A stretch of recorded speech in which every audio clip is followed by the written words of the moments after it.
நம்ம எந்த ஒரு லோன் எடுத்திருந்தாலுமே இஎம்ஐ பாஸ் பண்றதுக்காக ஆட்டோ டெபிட் அப்படிங்கிற ஒரு ஆப்ஷன் வந்து நம்ம ஆக்டிவேட் பண்ணியிருப்போம். அந்த ஆட்டோ டெபிட் ஆக்டிவேட் ஆனதுக்கு அப்புறமும் கூடவும் நம்ம முன்னாடியே பேமெண்ட் இருக்கு அப்படிங்கறக்காக முன்னாடி பே பண்ணலாமா அப்படின்னு டவுட் இருக்க பர்சனா நீங்க, அப்ப உங்களுக்காக தான் இந்த வீடியோ.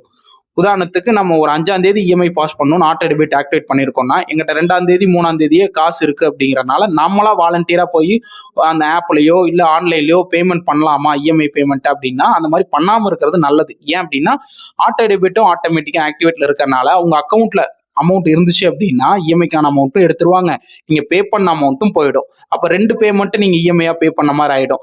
அப்ப நீங்க அதுக்கு என்ன பண்ணணும்னா, ஒண்ணு பேங்க்ல நீங்க எந்த கம்பெனில லோன் எடுத்திருந்தீங்களோ, பேங்க்ல லோன் எடுத்திருந்தீங்களோ அவங்க கிட்ட அபிஷியலா மெயில் பண்ணி அமௌண்ட்டை ரீஃபண்ட் வாங்குற மாதிரி இருக்கும். இல்லைன்னா அடுத்த மாசம் தான் வர இஎம்ஐயை வந்து நம்ம லெஸ் பண்ணிக்கலாங்கிற மாதிரி எல்லாம் சம்டைம்ஸ் போயிடும். அதனால முடிஞ்ச வரைக்கும் அக்கௌண்ட்ல இருந்து இஎம்ஐ பாஸ் பண்ணாலே போதுமானது. இது மாதிரி வேற ஏதாவது லோன் சம்பந்தப்பட்ட டவுட்ஸ் இருந்ததுன்னா கீழே கமெண்ட் பண்ணுங்க, அதுக்கான கிளாரிபிகேஷன் நான் உங்களுக்கு சொல்றேன்.